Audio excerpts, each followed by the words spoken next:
ating lahat. Praise the Lord. Amen. Mga kapatid at mga kasampalataya sa iba't ibang dako ng bansa. Ngayon po ay ako po ay magbabahagi muli ng sa pag-aaral ng tungkol sa kaharian ng Diyos. Ating buksan natin ang Luke 11:17.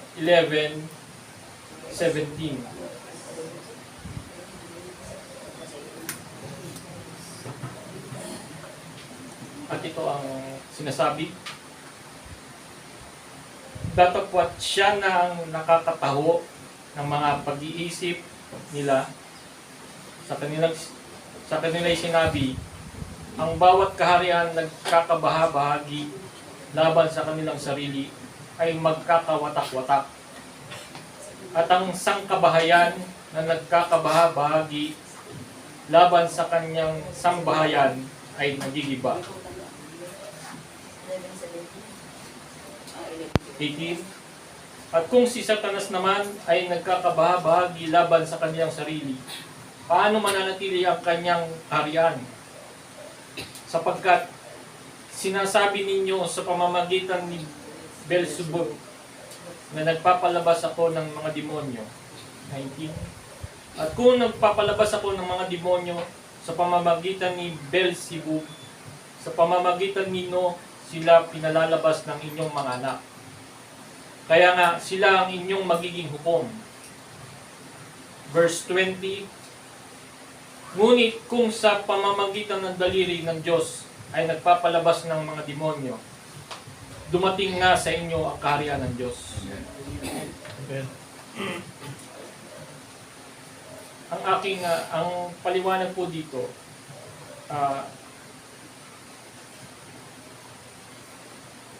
ang example po ay yung kaharian ng Diyos na kailangan pagtibayin natin ang bawat pananampalataya.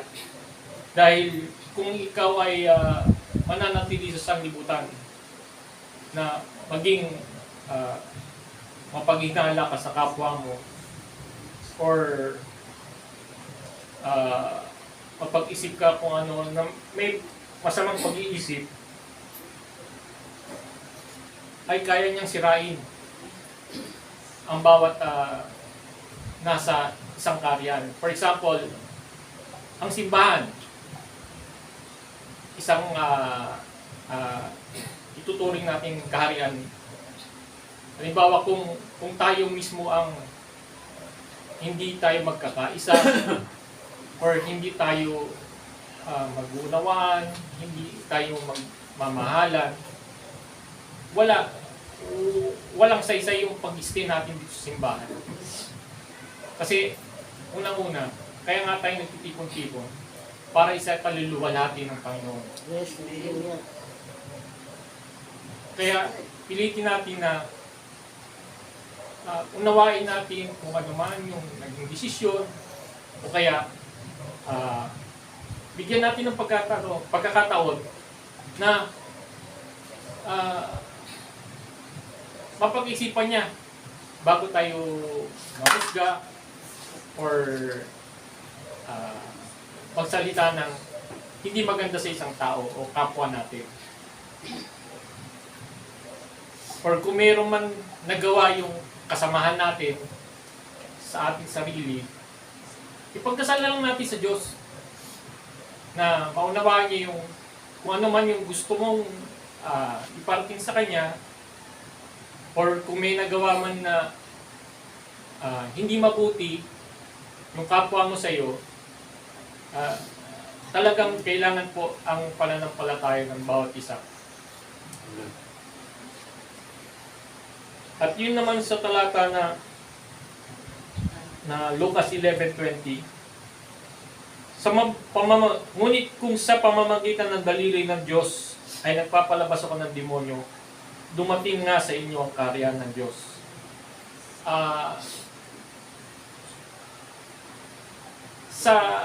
Sa pananampalataya ng Diyos, sa Diyos, hindi po natin masasabi na palaging nasa kapayapaan tayo. Kasi unang-una, ang Diyos, tinuturuan niya tayo na matuto tayo sa buhay. Kasi itong sanlibutan, maraming pagsubok.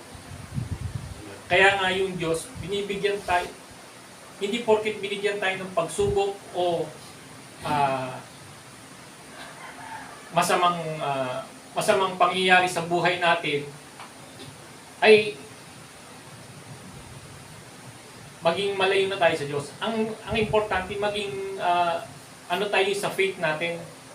Kasi unang-una, palagi tayong sinusubukan ng Diyos kung hanggang saan ang ating pananampalataya sa Kanya. Amen. Pero sa lahat ng mga pighati na nararanasan natin, kung lumalapit tayo sa Kanya palagi, doon natin matatanggap yung grace sa buhay natin. Kasi lahat ng pighati may kapalit na kasaganahan or kapayapaan sa sarili. Yan po ang dapat natin isaisip, na kung hindi dahil sa Diyos, wala tayo ngayon dito. Yun lang po. Maraming salamat po sa maikling pagbibigay ko ng Word of God sa inyo. Maraming salamat.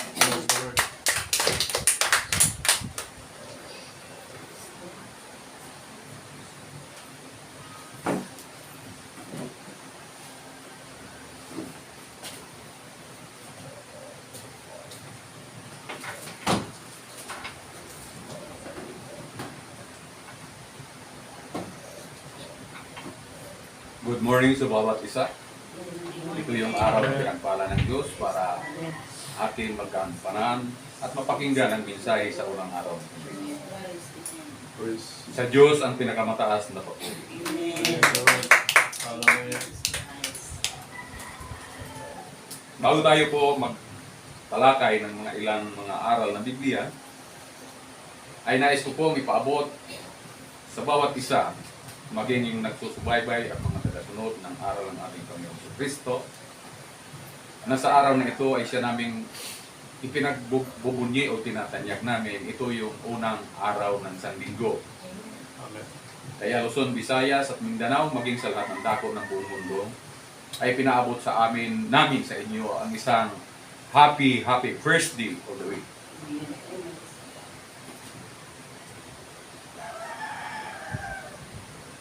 Isa pong napakagandang nabuksan ng ating kapatid na nagbahagi ngayong umaga, na ang nagiging tema po ng ating mga pag-aaral natin ngayon ay tungkol sa kaharian ng Diyos.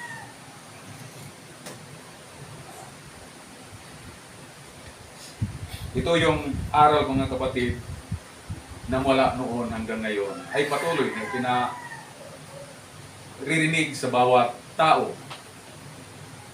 na nais matuto sa salita ng Diyos. Pagkat ang salita ng Diyos, mga brothers and sisters, ay siyang manual ng bawat isa tungo sa ikabubuti ng lakad niya sa mundo dito. Lalong-lalo na yung may mga takot sa ating Panginoon. Nais ko po magbukas ng talata na iugnay natin doon sa unang nating napakinggan sa Mateo 4:23 hanggang 25.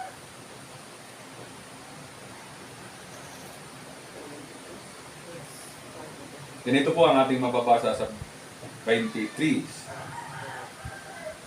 At nilibot ni Jesus ang buong Galilea na nagtuturo sa mga sinanggugan nila at ipinangangaral ang ebanghelyo ng kaharian. At nagpapagaling sa lahat ng sari-saring sakit at ng lahat ng karamdaman na nasa mga tao. 24.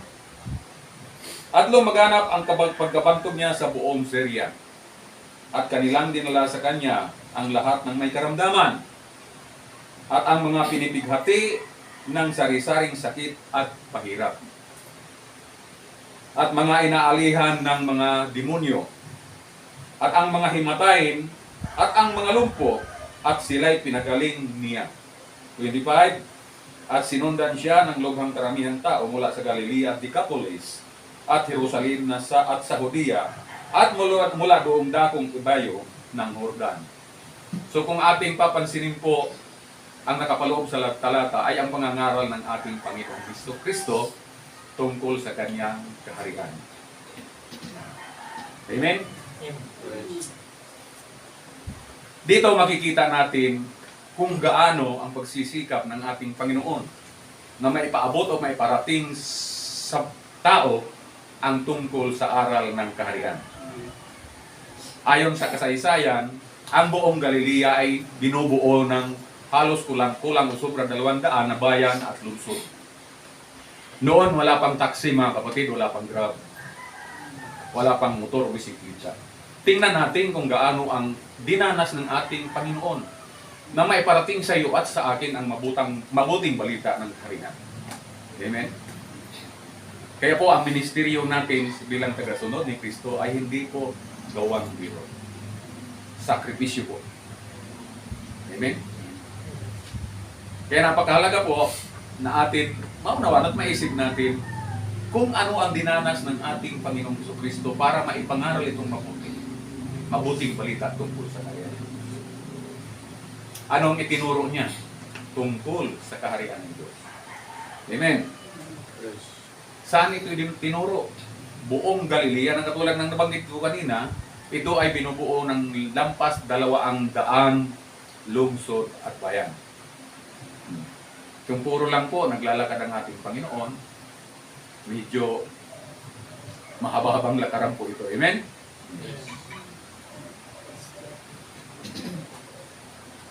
Makikita natin sa talata na ating binasa, habang nagtuturo siya sa lahat ng mga sinagoga.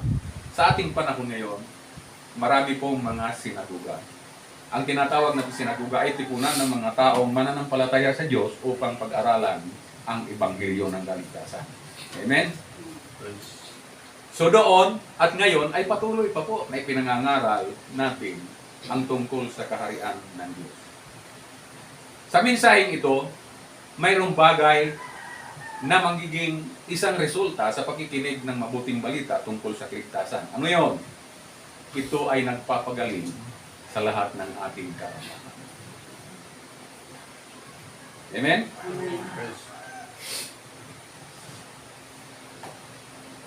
Sa pangangaral ng ating Panginoon, sa lawak ng scope ng kanyang pangangaral, naging una niyang target, una ang sinagoga. Pangalawa, yung mga lugar na kung saan maraming mga tao. Sapagkat nais niya may apaabot sa bawat pandinig ng bawat tao upang maihanda ang isip at puso natin kung paano natin pakinggan ang mabuting balita ng kaharian. Handa na ba tayo mga brothers and sisters? Amen. Sa pag-aaral dito mga kapatid, mayroon siyang mga pinagaling. Ang una dito pinagaling, kung mapapansin natin, sa taas, yung mga sakit. Lumaganap sa pagkambatong Diyos sa buong Syria, ang nagdala sa kanya ng lahat ng may karamdaman at ang mga pinagpighati ng sariling sakit at paghihirap. Ano nga bang sakit ang mayroon ang isang tao na siyang nagpapahirap sa ating espiritu at ating kaluluwa? Una, nais kong sabihin sa atin mga tagapakinig, ang pinakaunang sakit sa atin ay ang paglabag sa mga kautusan at palatuntunan ng Diyos na siyang nagtuturo sa ating binasa. Ilan ang itinagdang utos ng Diyos? 10 utos. Amen? Isa yan sa importante na ating malaman na tayo nagpapahirap dahil sa hindi natin pagsunod. Na nagresulta ng kapahamakan ng bawat isa sapagkat binanggit sa Biblia, naubos ang ating bayan dahil sa kakulangan ng kaalaman. Ganun po kahalaga. Ang sunod niyang pinagaling ay mga inaalihan ng demonyo. Ano ang tanda ng mga taong inaalihan ng demonyo? Mapapansin natin sa talata na ang isang gadirano na inaalihan, sinusugatan yung katawan, sumisigaw sa loob ng cemetery. Inaalihan ng demonyo, mga himatayin.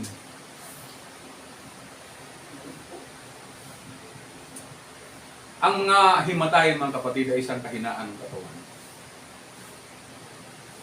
Ang resulta nito, nagpapahirap ng buhay ng tao. Kung tayo ay nasa antas na ng pagiging adult, na mayroon tayong sakit na ganito, tinitiyak ko po na hindi tayo basta-basta makakapagbahanap buhay ng mabuti. Dahil di natin alam kung anong oras, anong araw tayo aatakihin ng ganitong sakit. So alangan tayo maghanap buhay. Amen? Yung mga lumpo, yung pagkalumpo ba ito na sinasabi ng Biblia ay literal o physical? Pwede ito literal. Maraming malaki ang katawan, maraming maganda ang pangangatawan, pero lumpo sa hanap buhay. Bakit? Dinagdagan ng sakit na katamaran. Amen? Mabuti pa nga yung tunay na lumpo sapagkat nagsisikap na magkaroon ng hanap buhay. Yung pagkalumpo ba ito gawa ng tao, gawa ng masamang espiritu. Dahil na ilalagay sa ating katawan o sa ating sarili, puso't isip ang espiritu ng katamaran. Amen. Isipin mo kung gaano karaming pinagaling ng Diyos yung mga inaalihan. Kaya napakahalaga po sa ating panahon ngayon na ating mulit-muling papakinggan ang pangangaral tungkol sa kaharian ng Diyos. Sapagkat kung nais ng bawat isa, napakapasok tayo sa kaharian ng Diyos. Ano ang dapat natin alisin sa ating sarili? Yung mga nagawa nating mga pagkukulang, pagsalangsang sa Diyos, dapat isuko natin sa Diyos. Sapagkat walang ibang nagpapagaling kung hindi ang Panginoon. Praise. Para makapasok tayo sa ipinangako niyang kaharian ng Diyos. Amen?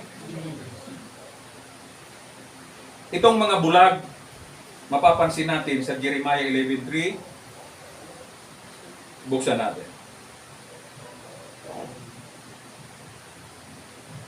Ganito po ang ating mababasa.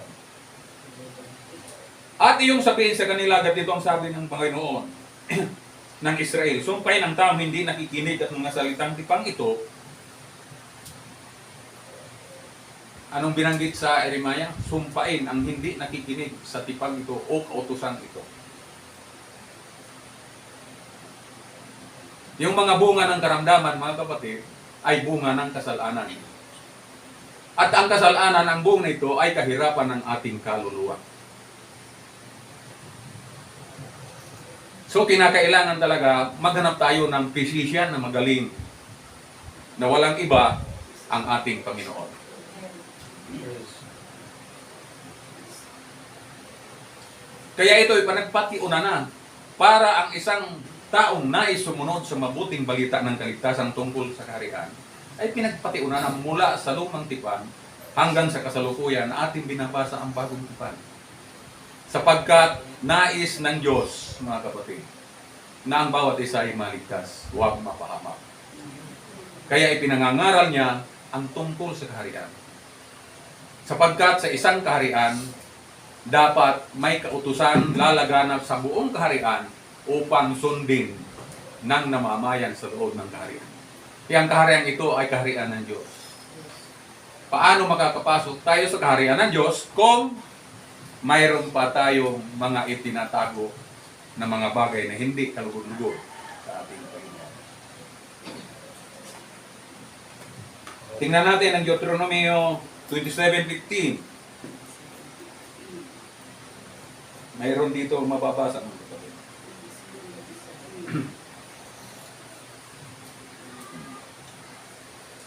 Sumpain ang mga tao gumagawa ng larawang inanyuan. Napapag-usapan natin yung tungkol sa mga kasalanan ng paglabag, nagpapahirap sa atin. Ang unang nagutos sa atin dito ay ang Diyos. Ipinagkaloob niya ang banal na kasulatan para maging basihan natin sa ating araw-araw na pamumuhay. Kaya sinabi niya dito, sumpay ng mga taong gumagawa ng larawan na inanyuan o binubo, bagay na karumal-dumal sa Panginoon. Nagawa ng mga kamay ng mga manggagawa at inilagay sa dakong lihim at ang buong bayan ay sasagot na magsasabi, Amen. Pag sinabi natin Amen, sumang-ayon tayo sa tamang utos ng Diyos. Amen? Isang bagay po na dapat natin maunawaan kung gaano kahalaga na sundin natin ang kautusan ng Diyos. Dahil sa kanyang kaharian, kinakailangan implement forcefully doon sa kanyang mamamayan na naninirahan sa kanyang kaharian.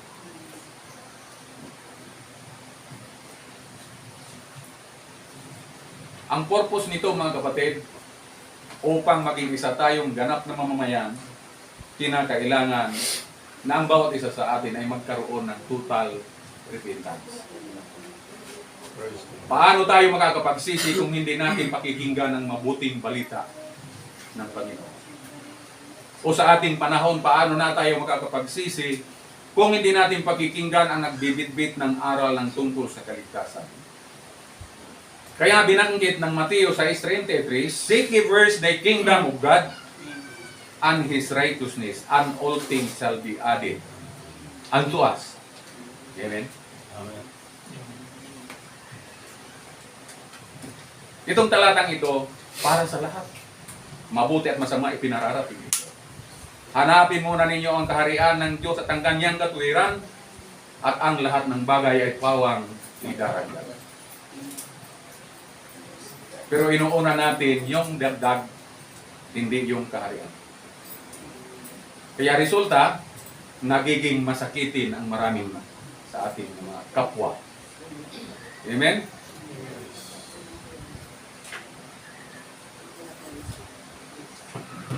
Kaya napakahalaga ng ating mapakinggan ang mabuting balita sapagkat ito'y nararapat sa loob ng kaharian ng Diyos. Kaya binanggit ito ng Efeso 5, talatang 5, ganito po ang ating babasa.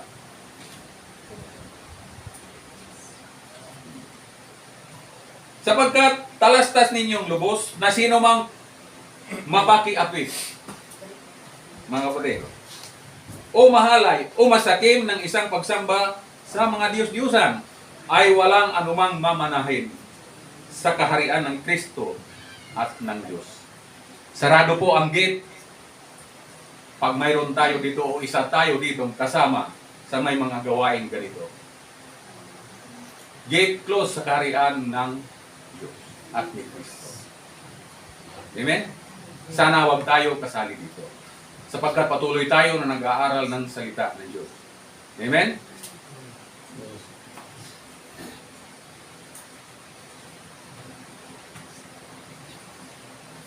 Ang layunin ng pananalita o pag-aaral ng salita ng Diyos, ang intensyon nito na ang salita ng Diyos ay manahan sa bawat puso ng bawat isang mananalita.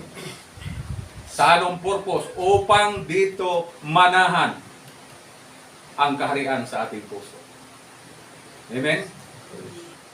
Sad to say, marami tayong mga kapwa na ang nakaupo sa luklukan ng kanilang puso ay ang ating sarili.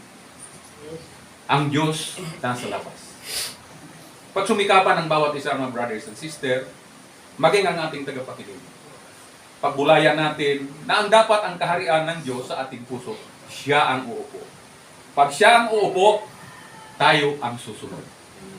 Kapag tayo ang sumunod mga kapatid, tayo'y magiging isang mamamayan ng kaharian ni Kristo at ng Diyos.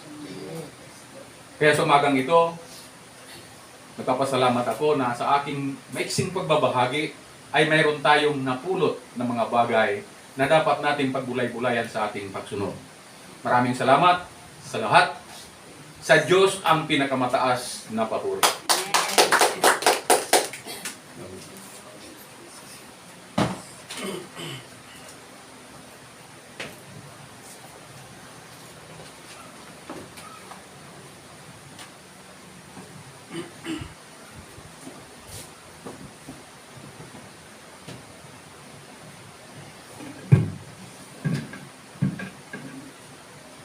Tuloy po natin yung binahagi ng ating mga kapamangkaw.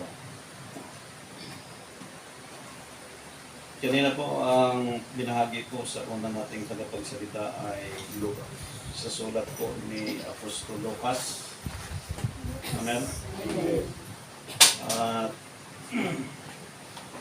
sa Lucas po na binasa kanina,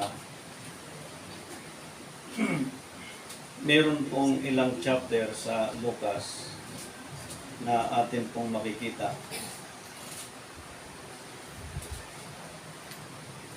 Lucas, ang Lucas po ay merong 24 chapters. Amen. At doon sa chapter 11 na ginamit po ng ating unang tagapagsalita po ay merong 54 verses. Amen. So, from chapter 1 up to the last chapter, in every chapter po ay meron pong iba't ibang verses na hindi po magkaparehas. Amen. Kaya kapag ginawa po natin yung chapter 11, ang buong verses po niyan from verse 1, yung last verse po niya is verse 54. Pag kinuha din po natin yung Lucas chapter 1, ang buong verses po niya ay merong 80 verses. Di ba? Mali magkaparehas po. Amen. So kanina binanggit po yung word na law and ordinance. Binanggit ng ating pangalawang tagapagsalita na ito po ay kautusan ng Diyos or commandments of God, na ang mga utos ng Diyos ay mayroong mga batas. At yung kautusan ng Diyos ay mayroong mga palatuntunan. Amen. Yung law and ordinance sa mga nag-aaral po, especially sa mga professors, ang ordinance po ay para sa tao, ang batas exclusively ay para sa Diyos. Kaya po, ang 10 utos na uwi sa dalawa,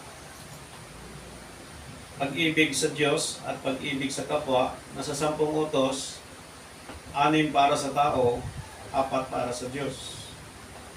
So, ang 2 utos na uwi, pag-ibig sa Diyos, buong isip, buong puso, buong kaluluwa, buong lakas, at ang 2 utos, pag-ibig sa kapwa, tulad sa ating sarili. So sa time natin, love means correction. Amen. So hindi po pwede ngayon sa time natin, sa spiritual, na ang tao hindi pwedeng i-correct ng Diyos. Lahat po tayo ay kailangan magpa-correct sa Diyos. Ngayon, ang law and ordinance of God, pinagpatuloy po yung ordinance, ang batas po ay hindi na.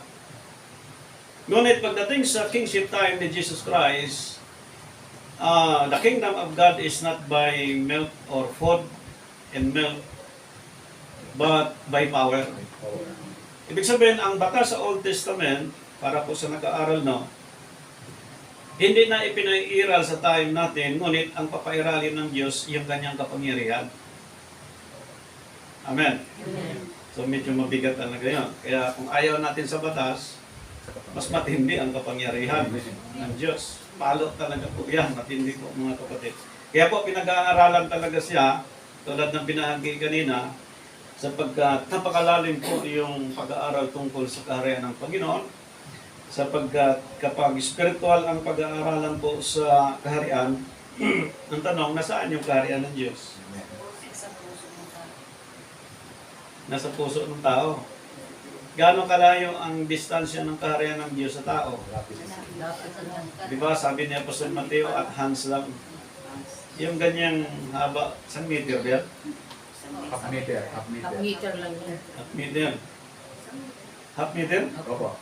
Oh, half meter, yan ang distance ng Diyos Sabi ni Apostol 1 Mateo. meter, 1 meter pa. 1 meter.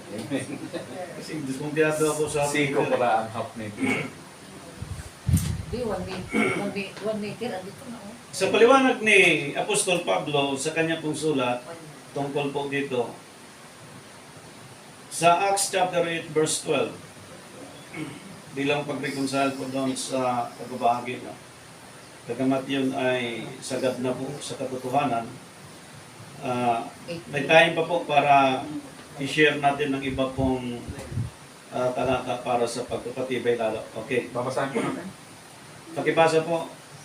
Datapwat nang magsipaniwala sila kay Filipe na nangangaral ng mabuting balita tungkol sa kaharian ng Diyos at sa pangalan ni Jesucristo ay nagagbautismuhan ang mga lalaki at mga babae. Ibig sabihin, kapag narinig natin yung aral, pangangaral, lalo na po sa bautismo, kapag nagpabautismo ang mga tao, ibig sabihin, dumating sa kanila ang kaharian ng Diyos. Pero kung ang tao pangaralan ng baptism, na ang tamang bautismo ay eksaktong edad sa 30 anyos, at ayaw pa rin ng tao, pinaiiral pa rin yung below 30 years old, ayon doon sa Lucas chapter 3 verse 23, sa time ni Jesus, na siya po ay binautismuhan ng 30 years old.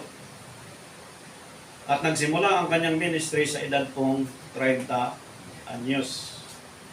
Ibig sabihin, kapag nag-start ang isang Christian, as a Christian believers sa paglilingkod sa Diyos, ang tamang edad na kanya pong pagtanggap sa baptism, kundi edad ng Panginoong Jesucristo. Ibig sabihin, kapag narinig mo yon at nagpabaptize ka sa tamang edad na yon, dumating sa iyo ang kaharian ng Diyos. Pero kung ayaw pa, nagpatuloy pa rin sa below 30 years old, tingnan nyo ha, yung binahagi kayo na ang ganda po. Lucas chapter 11, balikan natin. Kapag napakaganda po ang 11:7. topic na yun. Okay. 11:17. Okay? Saan nag-start si brother kanina? 17. Verse 17. Okay. Basahin ko. Okay, pakibasa. Ang Tagalog.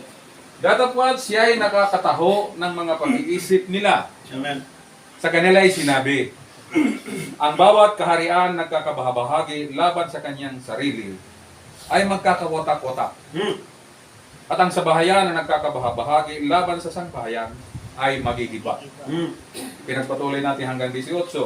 At kung si Satanas naman ay nagkakabahabahagi laban sa kanyang sarili, paanong mananatili ang kanyang kaharian? Sapagkat sinanibi ninyo sa pamamagitan ni Beelzebub, nagpapalabas ako ng mga demonyo. At kung mapapalabas ako ng demonyo sa pamamagitan ni Beelzebub, sa pamamagitan nino sila pinalalabas ng inyong mga anak. Kaya nga sila ang inyong magiging mga hukom. Yan. Sa English po, sa verse 19. Verse 19, And if I by Beelzebub cast out devils, by who? by whom do your sons cast them out? Question mark. Therefore shall they be your judges. Dito tayo mag-focus sa verse 19 and verse 20. Yan ha. Ang prayer ng Panginoong Jesucristo sa Matthew chapter 6 verse 9. Matthew 6:9. Tagalog? Magsendilangin niya kayo ng ganito. Ama namin na nasa langit ka, sambahin nawa ang pangalan mo. Dumating nawa ang kaharian mo, at gawin nawa ang iyong kalooban, kung paano sa langit, gayon din naman sa Yan. lupa. Ito yung tinatanong ng ating brother Gary Chavez. Akin. Kung ano po ang implications sa kingdom ng Panginoon na dito sa lupa. Bagamat busy po siya sa kanya pong advokasya, maging sa kanyang agency. Hopefully by some this month, makipag-sharing ang ating brother sa atin. Okay. Ang prayer, kung paano sa kaharian ng langit, Gayon din sa lupa. gayon din sa lupa. Ano ba yung merong kaharian sa langit?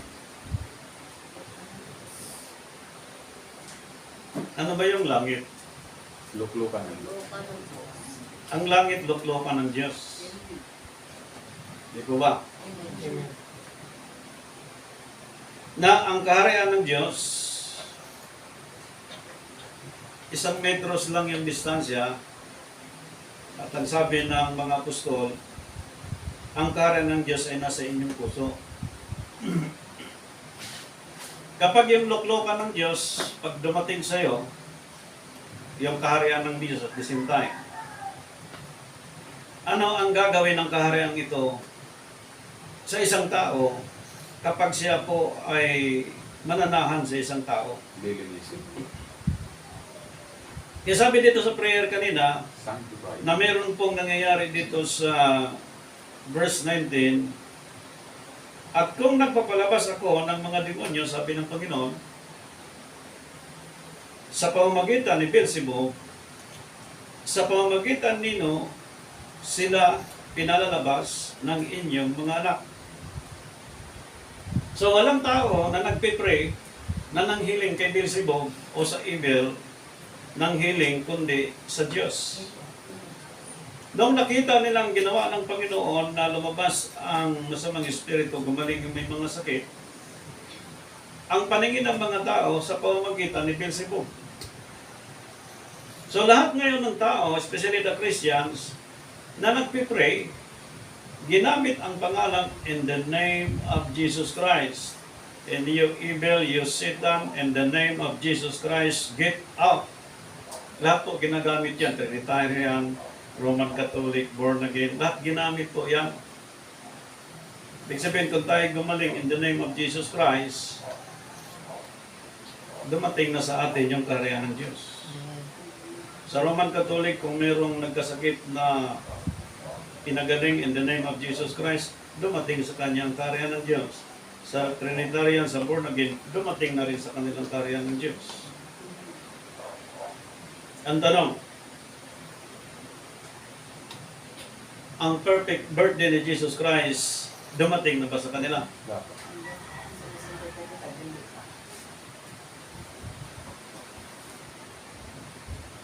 Paliwanag po ng verse 20, ngunit kung sa pamamagitan ng daliri ng Diyos ay nagpapalabas ako ng demonyo, dumating nga sa inyo ang kaharian ng Diyos. So sa magkatuwid, spiritually speaking, that we have more than 7 billion people, na mayroong 7 billion or more than triply, fourthly, a different kind of kingdom of God. Halimbawa po, pinagaling ka in the name of Jesus Christ, hindi mo naintindihan ang Godhead, hindi pa dumating sa iyo, pero dumating na sa iyo na pinagaling ka. Ngayon, kung anong kulang sa time natin, na kailangan may pag-pray at dumating sa atin ang kaharian ng Diyos, kailangan dumating yun. Halimbawa, naintindihan mo ng birth of Jesus Christ, naintindihan mo ng tamang Passover, naintindihan mo ng tamang Feast of Pentecost, naintindihan mo ng Feast of Tabernacle. Ngunit pagdating sa ating puso, ang ating puso hindi makukontrol, lumalabag tayo sa pag-ibig ng Diyos, lumalabag tayo sa pakikipag-ugnayan sa Diyos, lumalabag tayo sa kaayusan ng Diyos. Saang ordinansa yon? 1 Corinthians chapter 14 verse 40, anong sabi? Make it orderly and decently. Now, if you are and ye are inside of the church, officers or members of the church, under the ordinance of God, lahat tayo ay susunod yan because we are under His kingdom. Amen. Amen. So, pag sinabing kingdom, na nag-manifest na sa iyo yung kingdom ng Panginoon, ibig sabihin, you are out of the traditions of men. So, ano yung out ka? Wala ka na sa traditions of men, wala ka na sa mga pamahiin, mga heathen practice, mga pagan practice. Okay, wala ka na. Thank you, Lord. Dumating ang punto ngayon na natisod ka. Yung word na tisod, isang salita iyon na hindi na dapat sa isang tao mangyari kapag siya ay pinagharian na ng Diyos.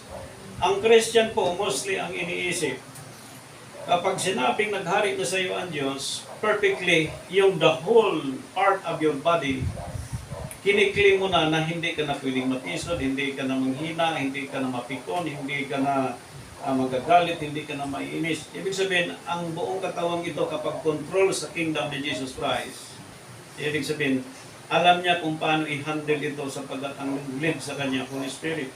Pero kung dalawa, tatlo lang ang alam ng isang tao, pagdating ng trials and persecutions, hindi niya alam kung paano i-resolve. From head to toe, may ulo tayo, may mata, may tainga, may katawan, may daliri, may paa.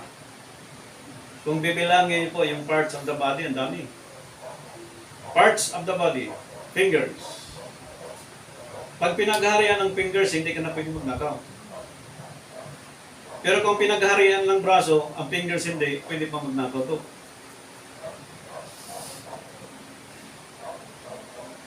Amen.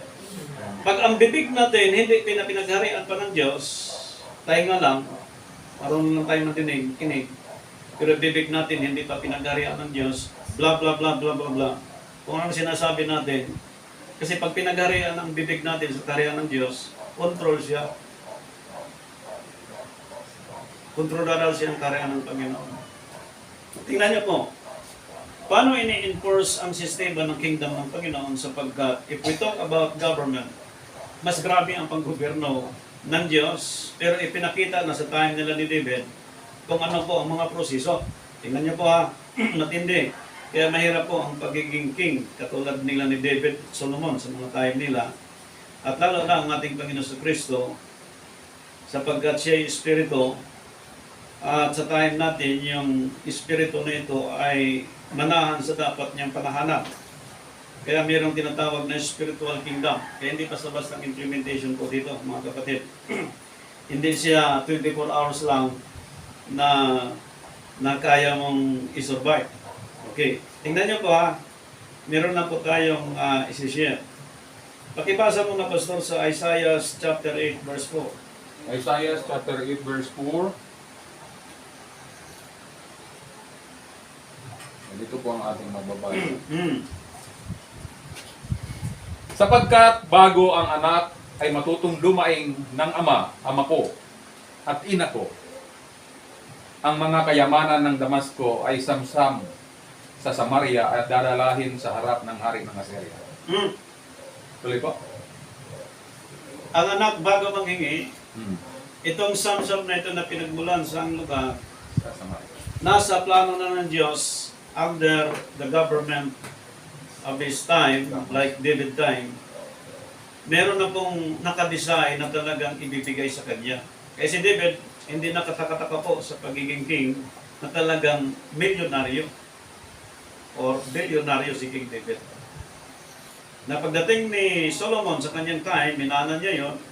Again, hindi lang bilyonaryo si Solomon, talagang mas doble pa sapagkat nung narinig ni Queen Sheba ang kanya pong napakagaling na pamamahala bilang king, pumunta kay Solomon, binigyan si Solomon ng gift of pilak para irigalo dahil humanga siya sa karunungan at talino ni Solomon.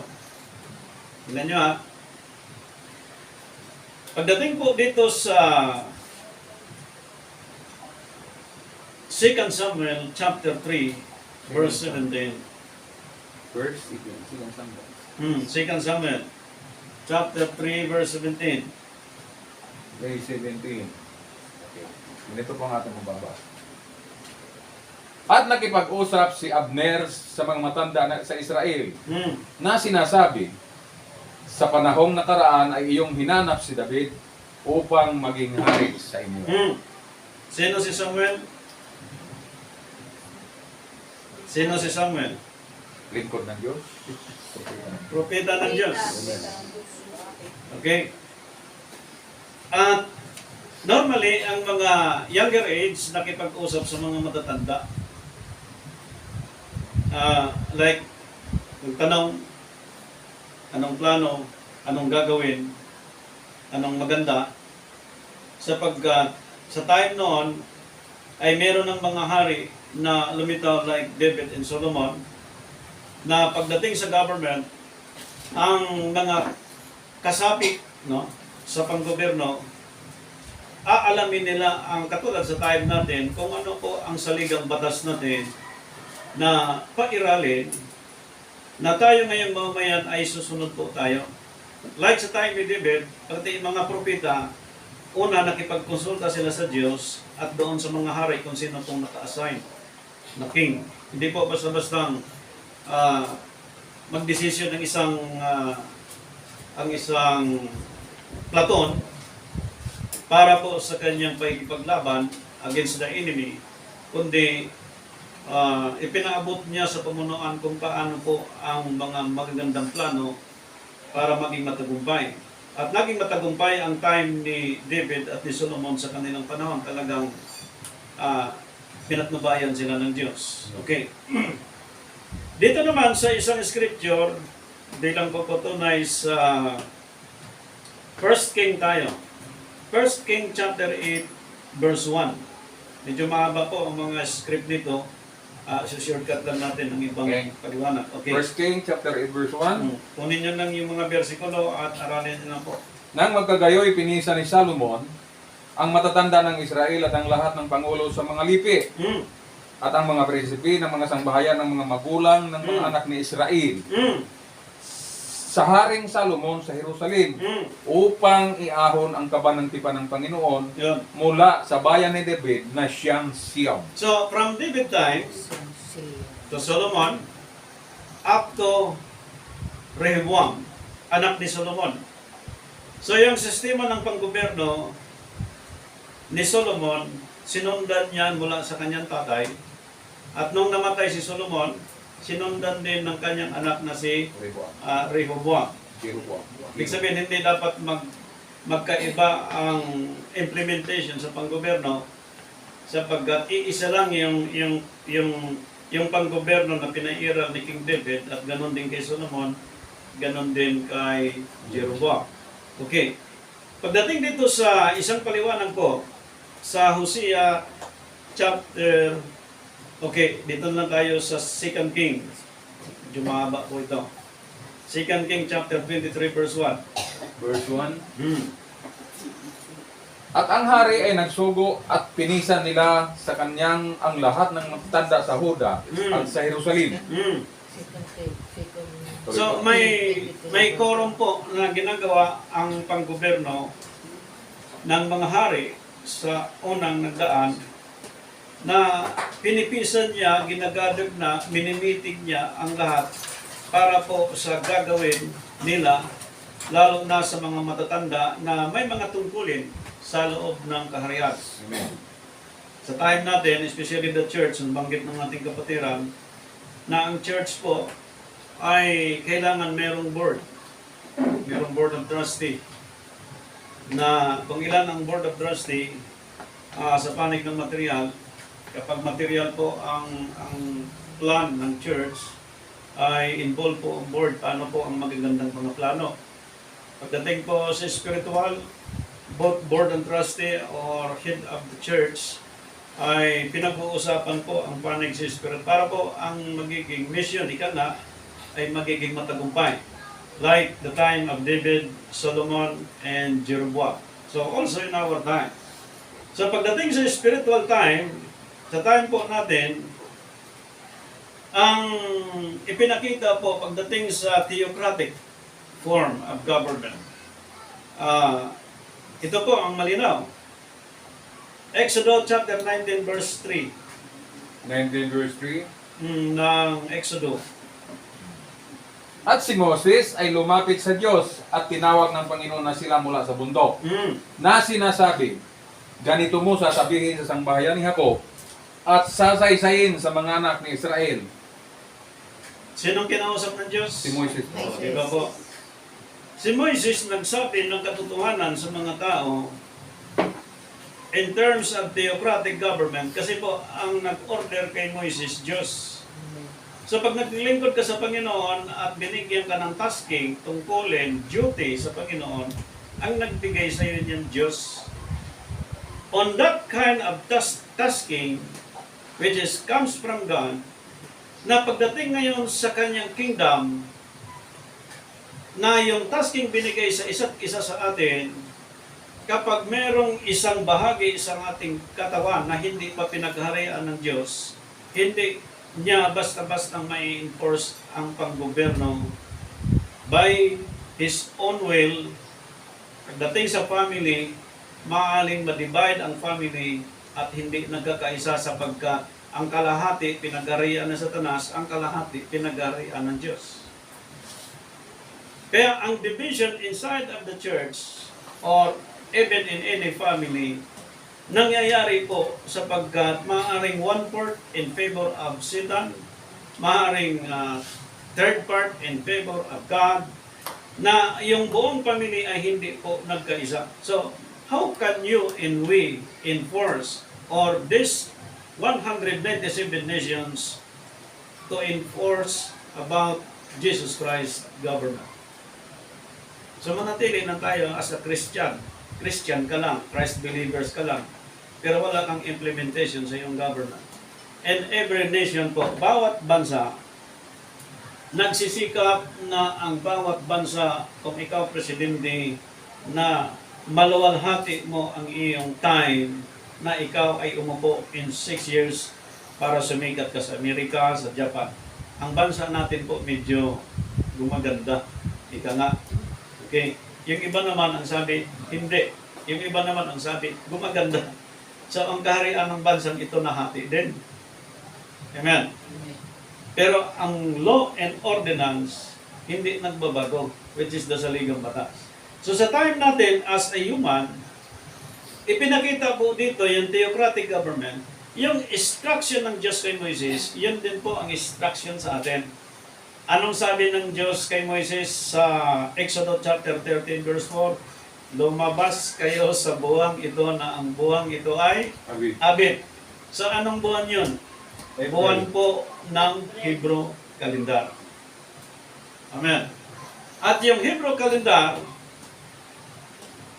pagdating po sa time ni Caesar, hanggang sa pag-upo ni Pope Gregory, na ngayon po internationally ang ginamit natin is Gregorian calendar. Okay? Ngayon po, ang pinaiirag dito ay yung kayusan ng takbo ng daigdig kung paano po mamuhay ang tao na nagkakaisa mula sa ekonomiya, sa panggoberno, maging pangrelihiyon. Kasama na po yan. Okay. Ngayon, bakit natin pinag-uusapan ito?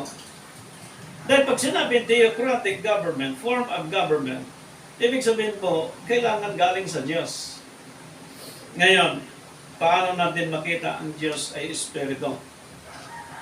Paano tayo masisave kung walang nag-save sa atin? Ang ginawa ng Diyos, okay, pinadala niya ang kanyang bugtong na anak, nang sino mang sumampalataya sa kanya, hindi mapama kundi nagkaroon ng buhay na walang hanggan.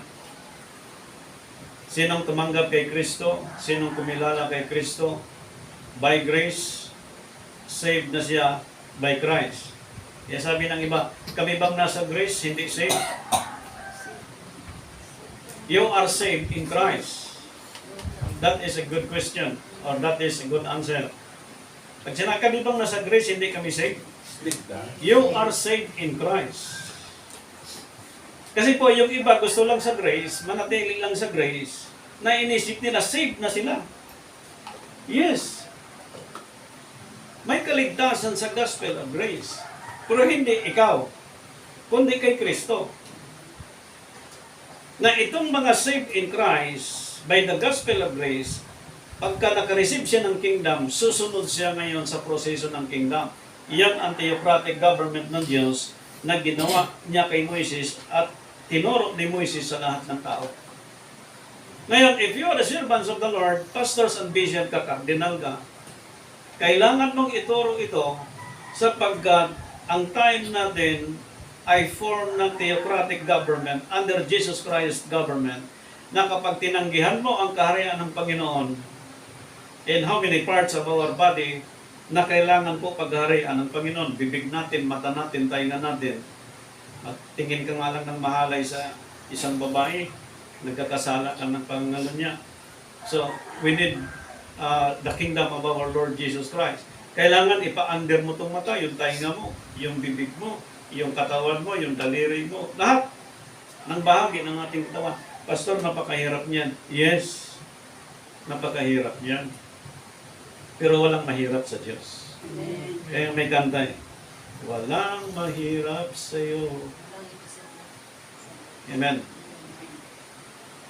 Pastor, paano mo ma-determine na ayos mo yan? Eh tayo, nagkasala. Walang matuwid. Ni isa, lahat nagkasala. Yes, we agree. That is before Christ. Nung dumating si Kristo ang kaharian sa iyo, siya ang naghari sa iyo. May asawa ka? Yes, isa lang.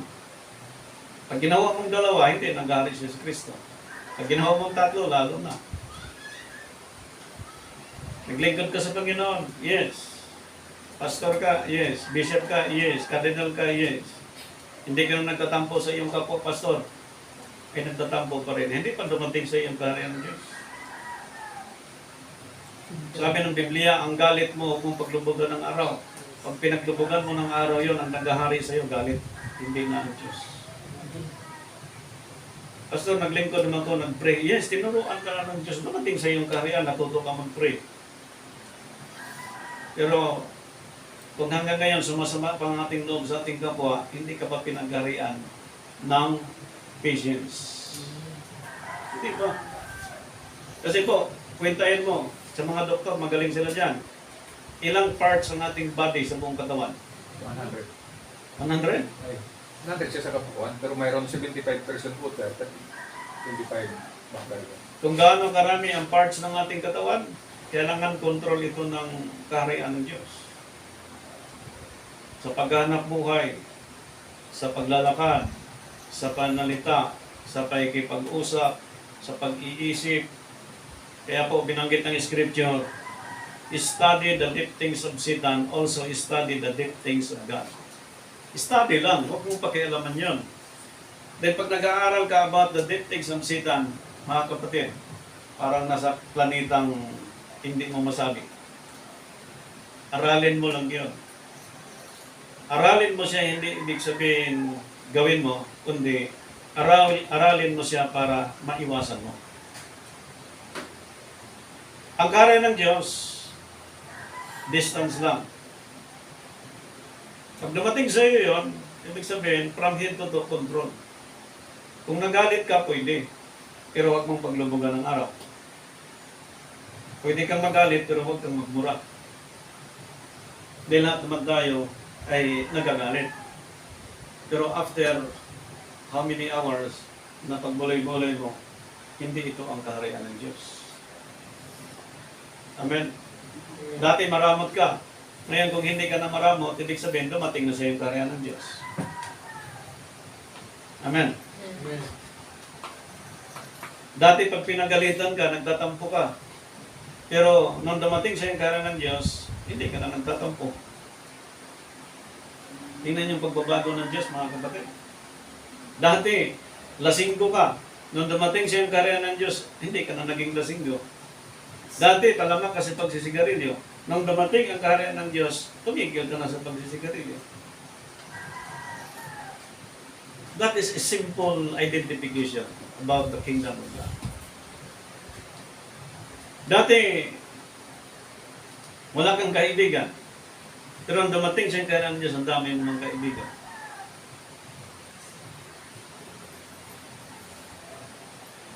Kaya pinakita dito, sa Lucas chapter 16 verse 16, dito muna tayo.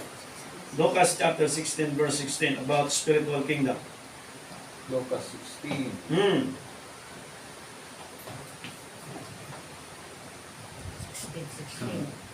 Luke 16:16. Ganito po ang ating mababasa.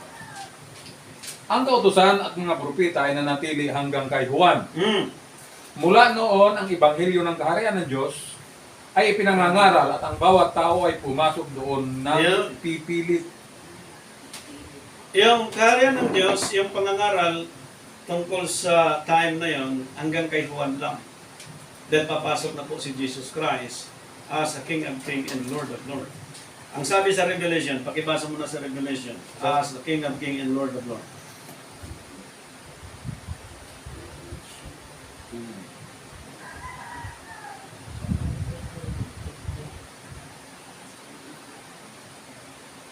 Lord. Sige, tingnan natin.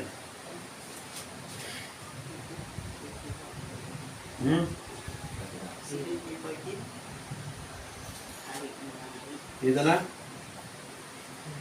Hindi ba? Di ba?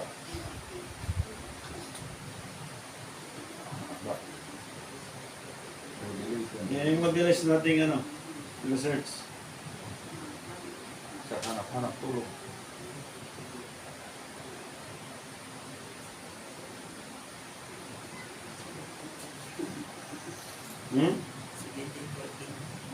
Sige, basa. Basa-basa. Revelation 19:16.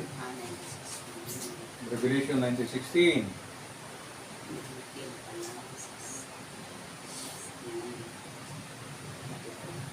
Sabi dito,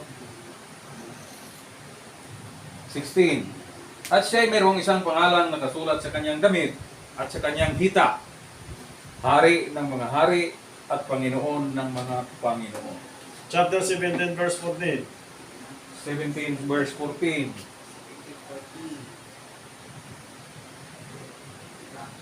Nakikibaka ang mga ito. Nakikipagbaka ang mga ito laban sa kordero at siya'y dadaigin ng kordero sapagkat siya'y Panginoon ng mga hari, ng mga Panginoon at hari ng mga hari at ang mga kasama niya ng mga tinawag at mga pili at mga tapat ay mananaigtig. Itong kordero, ang Panginoong Jesucristo. Amen. Saan nakaupo itong kordero na ito as a King of Kings and Lord of Lords? Sa Lukan. Hebrew chapter 12, verse 2. Hebrew 12:2.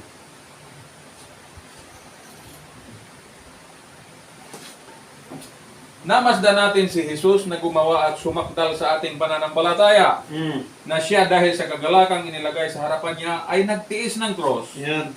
na niwalang bahala ang kahiyan at umupo sa kanan ng Yeah. luklukan ng Diyos. Pakibasa sa English Bible. English Bible. Looking unto the author and the finisher of our faith, who for the joy that was set before him endured the cross, despising the shame, and sit down on the right hand of the throne of God. He is the King of Kings and Lord of Lords, and who is the finisher of our faith? He is the finisher of our faith. Something na rin. Sa theocratic government, pagdating dito sa judge, pag binasa po natin, yung alam ko po natin, kaya ginagalang talaga ang panggoberno ng Diyos sapagkat siyempre tao din tayo na may takot sa Diyos. Okay. Makikita natin yung separation of state dito po sa theocratic government. Dahil walang sinisira ang Diyos sa panggoberno ng sanlibutan. Dahil galing din sa Kanya under Romans chapter 13. Amen. Ngayon, pagdating dito sa binasa natin sa Lucas chapter 9 verse 2. Lucas Tagalog. 9:2.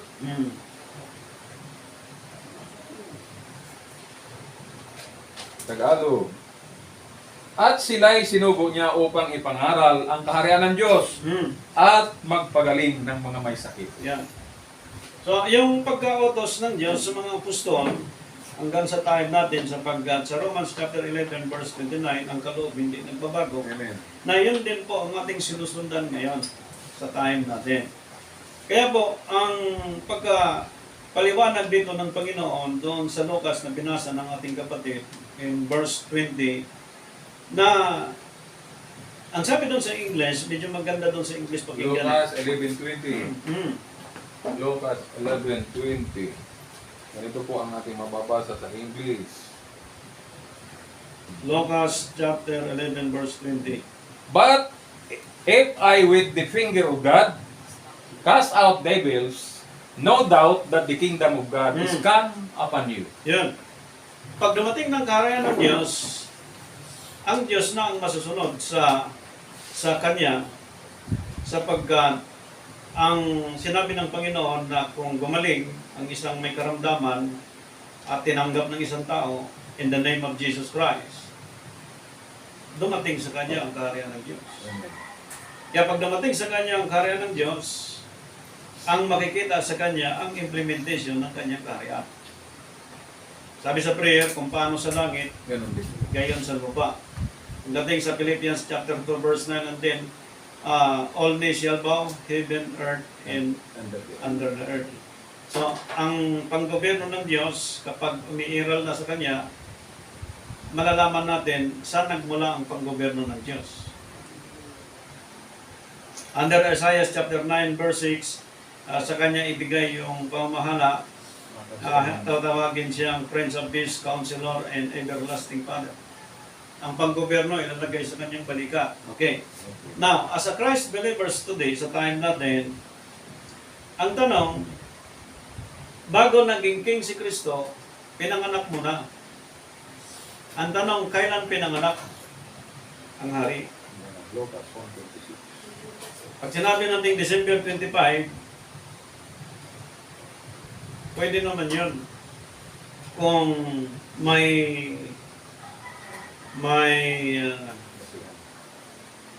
talata na nagtutukoy tungkol kay Jesus Christ.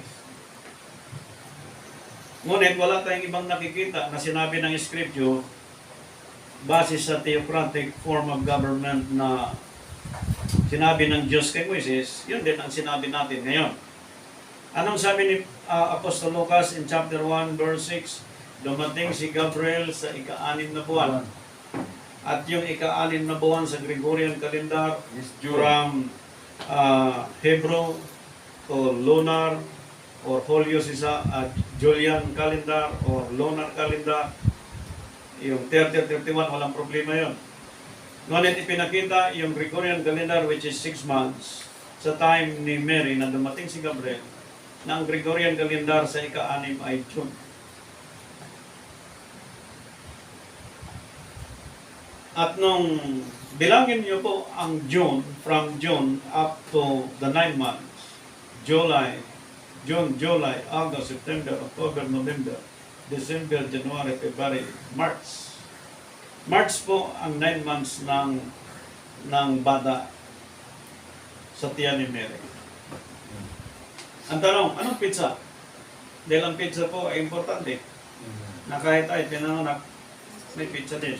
At anong oras? Pinanganak siya early morning, yes. Anong pizza? March 28. Sa Genesis, ang isang linggo ay mayroong 7 araw. Na ang 7 araw, isang linggo, na ang 4 na linggo sa isang buwan sa 7 araw ilan? 28. Ang bilang po ay 28 days. At yun po ang kalendaryo na perfect mula sa Diyos. Hindi 30-31.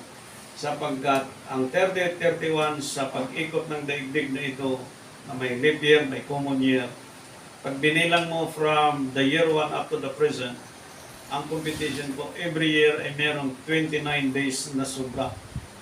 So from year 1 up to the present, pag tinignan mo ang competition maging sa birth of Jesus Christ hanggang sa mga celebration po that we have 160 years so sobra. Actually, makikita mo mga kapatid na talagang ang traditions of man sa time natin, ang kaharian ng Diyos, sabi na kanina, ay nagpipilit ang mga taong pasukin.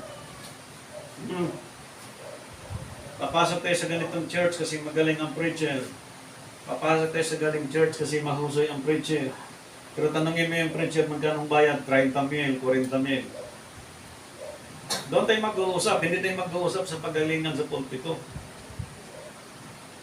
Maraming magagaling na preacher niya, pinapost sa Facebook, magagaling magsalita, pero magkanong bayad niyan? Atin, may bayad? Wala, libre. Tinanggap mong libre, bahagi mong libre. Eh gusto ng iba eh. So may bayad. Ngayon, pagdating sa competition, malinaw. Nung pinanganak si Jesus Christ, nag-eksaktong 9 months, which is March, from Lucas chapter 1, verse 26. After nung pinanganak si Kristo, iyong kasunod na buwan, New Year. April. April. Ang pag-aaral po sa encyclopedia maging sa Thomson, sa mga professor po, huwag kayong padaya. Especially yung Brother Sambo. Hindi pa huli ang panahon para pag-aaralan mo. Natin. Ang Abib binubuo ng March, April.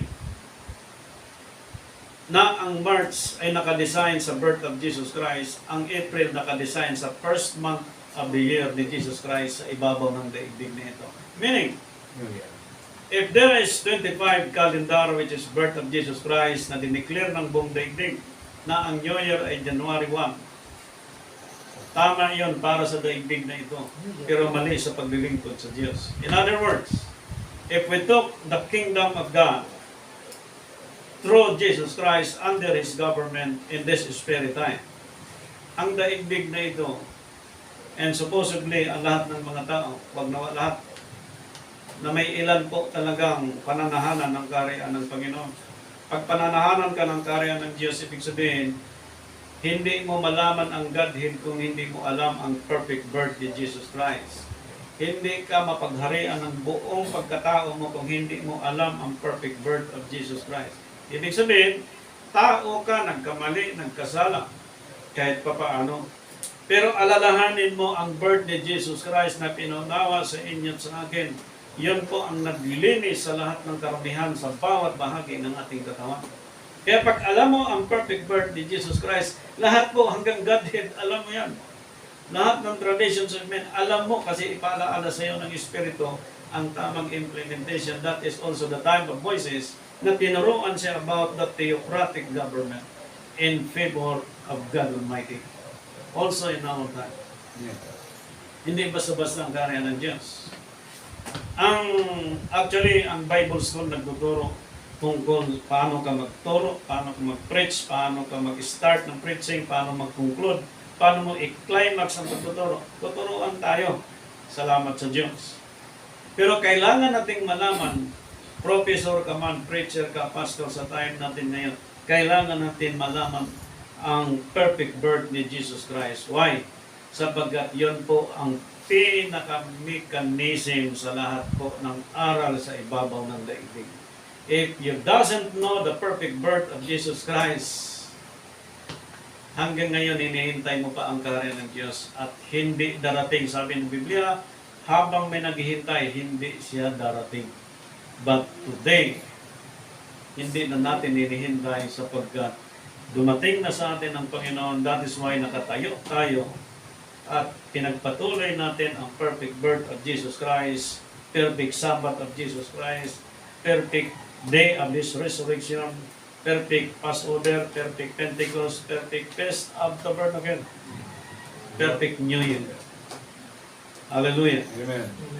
And that is the kingdom, the identification of His kingdom under His government. Ngayon, bawat bumangga sa kanyang paggoberno, durog. Kakawari lahat. Amen. Amen. Even the America and any nations in our time, they need peace and love. Ang Amerika, ang anumang bansa sa daigdig na ito, hindi makapagbigay ng kapayapaan. Hindi tayo aasa sa anumang bansa na mapagbigay ng kapayapaan sa panggobyerno lang ni Kristo. Okay? Anong klaseng panggobyerno ang kanyang pairalin? Tingnan niyo po ha. Wake up in every leaders in every nations. Okay, pakibasa. Isaiah chapter 9 verse 6 and 7. and 7. Tuloy mo.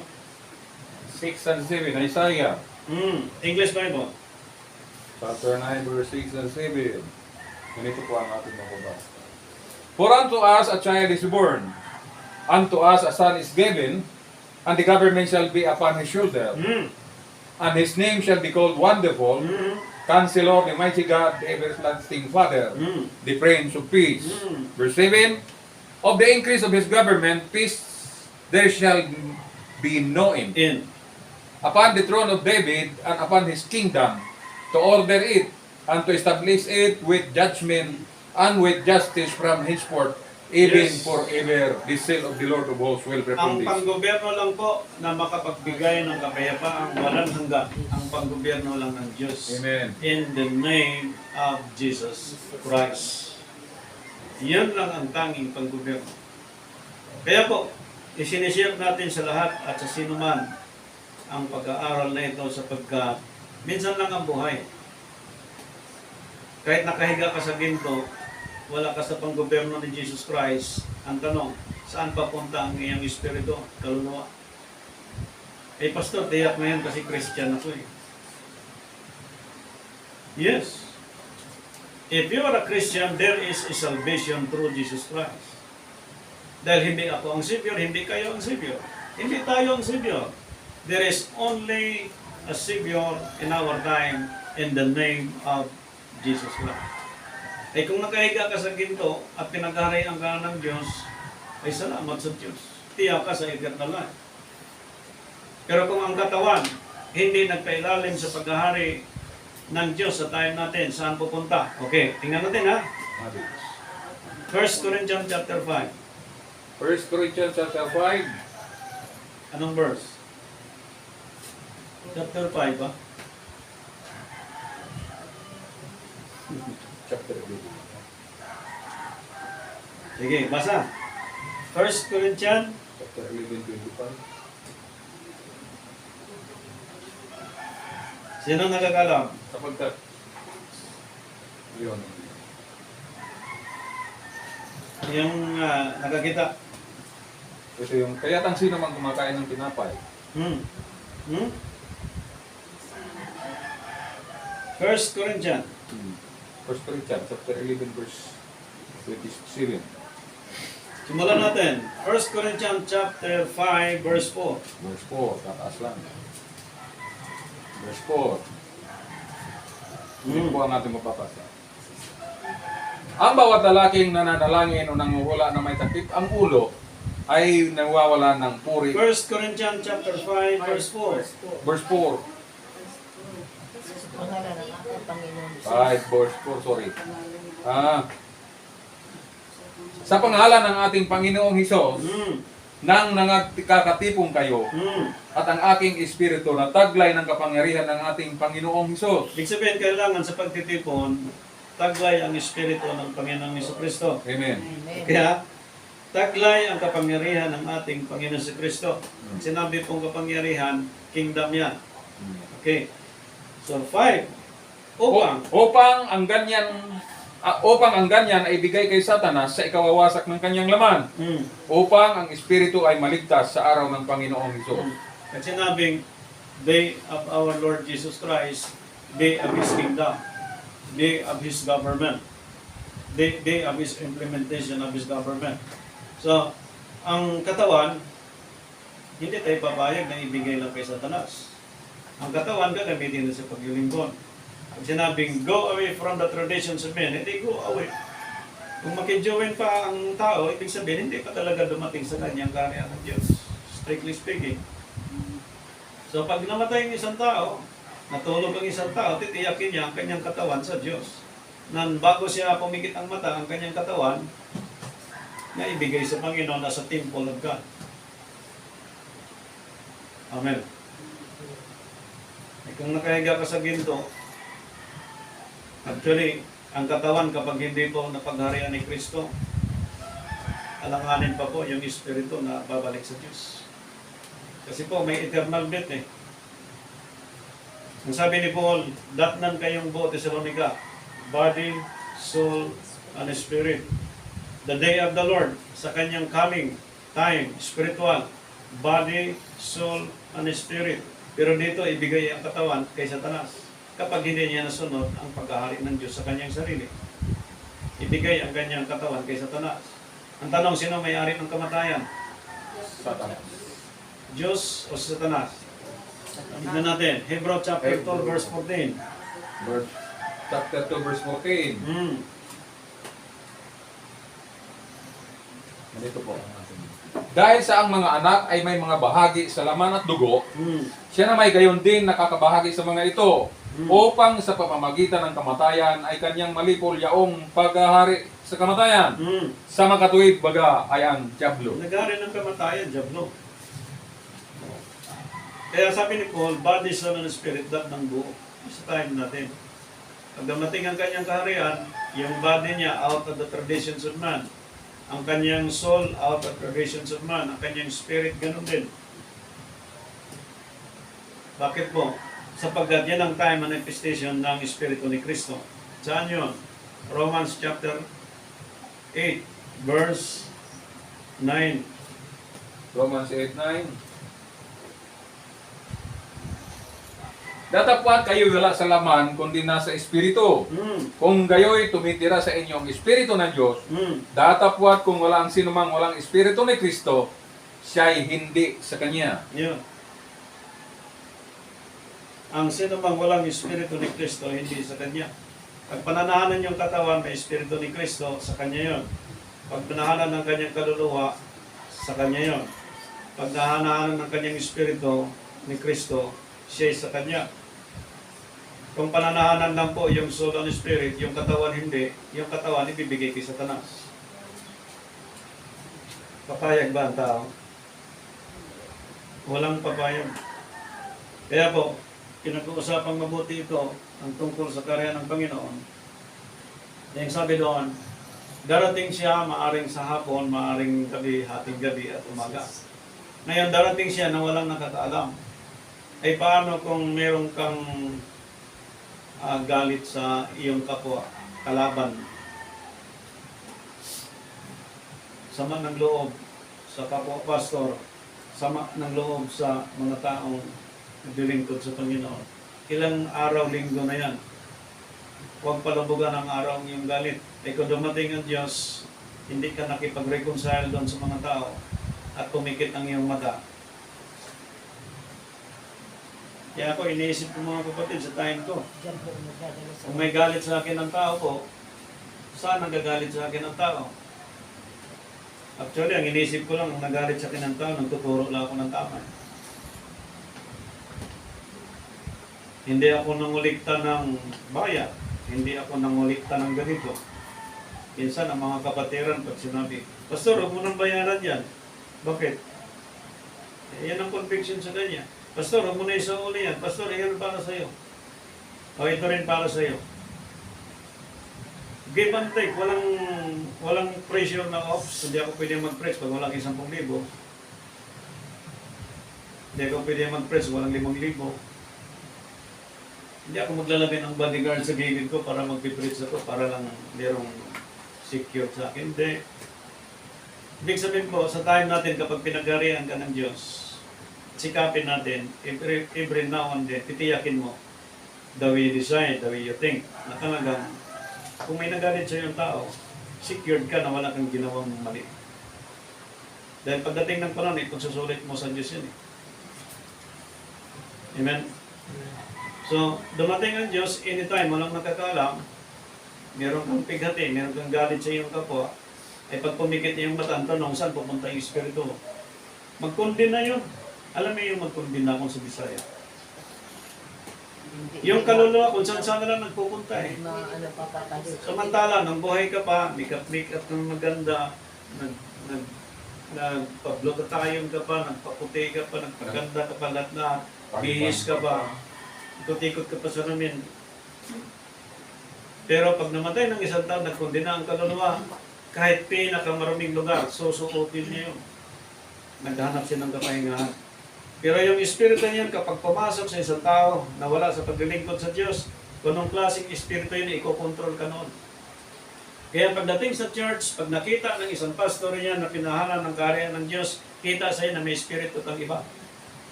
Ngayon, kung saan galing yung espiritu na yun, sabihin mo. Sabihin natin. Dahil pag hindi mo sasabihin yung espiritu saan galing yon, ikaw ang peperiwishin niya. Ang tao ang peperiwishin niya. Katulad niyan, that we are under Jesus Christ government. Okay. Bawal dito yung pagan system, Hitin system, orasyon, agimat, habak, anting-anting. Bawal dito. Because in the name of Jesus Christ, there is only one power.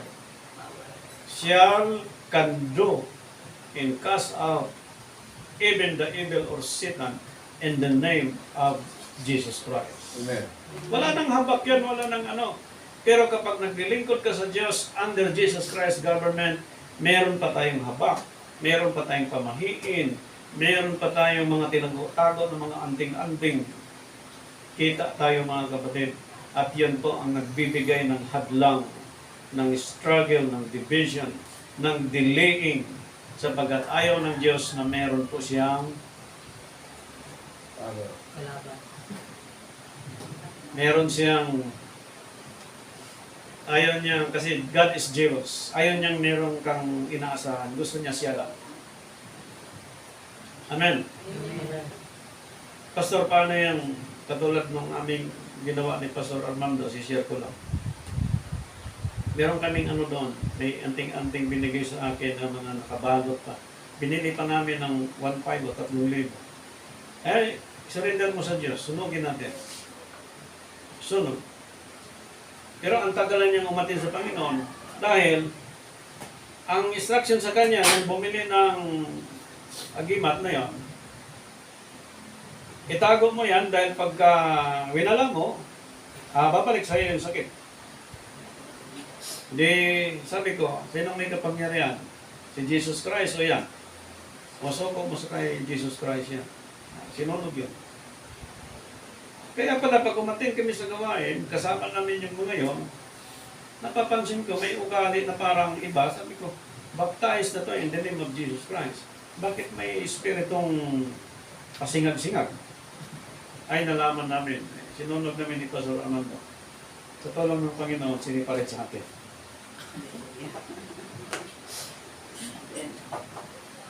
Yan na yun, na nabawasan. Kaya lagi kong sinishare sa atin, di ba? Also, in our brothers and sisters, Luzon, Visayas at Mindanao, local, international. Sapagkat marami po ngayong mga born-again Christian di umano na nagbo-born again, pero pag nagkasakit, takbo sa mga spiritista, takbo sa mga anting-antingan. Yes, there is a priest out there na talagang dedicated sa paglilingkod sa Diyos. Pero hindi iyon ang kailangan nating puntahan para doon tayo mag-pray. We need healing? No. In the name of Jesus Christ. So, sa time natin, as a church, in different churches, so hopefully, ang isang church nagkaisa. Ang isang church nagkaisa. At from the head down to the followers, nagkaisa. Dahil ang karya ng Diyos, kapag hindi nagkaisa, mabubuwag yun, mawawasak yan. Eh, kung sa tingin natin na naging dahilan ang sino man na nagkaroon ng division, repent natin sa Panginoon. Yan ang sabi kayo na sa scripture. Repent unto the Lord. Amen. Kaya tanong ko, may mga habak pa ba tayo? Mayroon. May mga anting-anting pa ba tayo? Kami Sister Marlene noon, actually, isishare ko sa inyo. Ito po ay mula sa puso. Bago pa lang kami sa gawain noon, pagka mayroong problema sa katawan, takbo ni ganito, takbo si Amang. Pagdating, bibigyan kami ng inumin, bibigyan kami ng inom kami. Eh, nagkasundo kami. Dahil siya mahilig din doon, ako din mahilig, lumaki kami ng gano'n. Mahilig kami sa paglapit-lapit ng ganyan. Eh, ang problema sa time natin ngayon, hindi lahat nagkasundo. Halimbawa, si Pastor Armando, Sister Marisa. Pastor Armando mahilig sa albularyo. Si Sister Marisa hindi. Away sila ngayon. So, ang kaharian ng Diyos, division. Yan yan. Papanig ang Diyos sa kanya hindi. Gulo yan. Kaya pinapatayo sa loob ng bahay ang lalaki. Na ang lalaki bilang ulo ng tahanan like Jesus Christ as the head of the family. Ang tanong, paano kung ang head ng family ay inabuso yung babae? Marami ngayon ginawa na ng katulong, parang utos-utosan, maglaba yan, maglinis. Ang lalaki, ops, lalaki ata ito, ako ang king. Maraming ganon, inabuso ang lalaki yung babae. Kaya minsan ang babae pag napuno, manda kayo. Manda tayong mga lalaki. Pag napuno yung babae, pag nagwala yan, talagang pati tuhod mo bitlo. Pag inabuso mo. Pero pag ginalang mo yung asawang babae, gagalang ka rin. Pero pag hindi mo ginagalang, hindi ka rin gagalang. Kahit ba pastor, yes. Mas maganda nga na pastor o bishop ang asawa mong lalaki. Dahil nagsisikap na tutuparin talaga yung tama. Kaya dito po pinag-uusapan natin tungkol sa kingdom. That we have a theocratic government, a form of government through Jesus Christ sa time natin, na kung meron tayong ganong aral, mas masunurin tayo sa panggoberno ng ating sanlibutan. Amen. Kaya po, dito sa pinag-uusapan natin, dapat ang church wala ng alimat, wala ng anting-anting. At si Kristo na masunod, hindi po ang sinuman. Amen. Amen. Sabi ni Pastor Armando, meron ako niyan dati, pero tinapon ko na. Hindi ko alam kung tinapon, hindi naman niya pinakita sa akin. Wala pa ako dito. Tapos, sino pa yung meron dati? Sinunog namin dati yung pinasunog sa amin. Yung buhay na kahoy ng bangga, balik. Muntik siyang malaglagan. Eh siyang taga-sunog eh. Siyang naka-assign. Nagawa namin yan by the power of God. Amen. Not by the law of God. By the power of God. Through Jesus. Jesus Christ. Sa atin, in every family that we belong, may anak ka, may apo, hindi man natin control, pero kailangan makontrol sila in the name of Jesus Christ. Kailangan makontrol lahat. Ano ba yan? Gamot para sa sakit. Saan galing yan? Biblical bang pagkasulat dyan? Hindi. Hindi galing sa Diyos yan. At sinabing, hayaan mo lang. Hindi, anong gagawin mo? Sige, hayaan na lang yan. Total, pagpagaling naman yan. Division agad yan. Ang kaharian ng Diyos, nagpagaling si Kristo dahil sa daliri ng Diyos. Ang sabi ng mga tao, nagpagaling yan dahil kay Beelzebub. Sipin niyo po. Ibig sabihin, kung may division sa loob ng tahanan at may gumaling, hindi pala yan gumaling in the name of Jesus Christ dahil kay Beelzebub. Kaya hindi natin mapaglabanan ang traditions of men kasi naka-enter yung puwersa ng kaaway sa loob.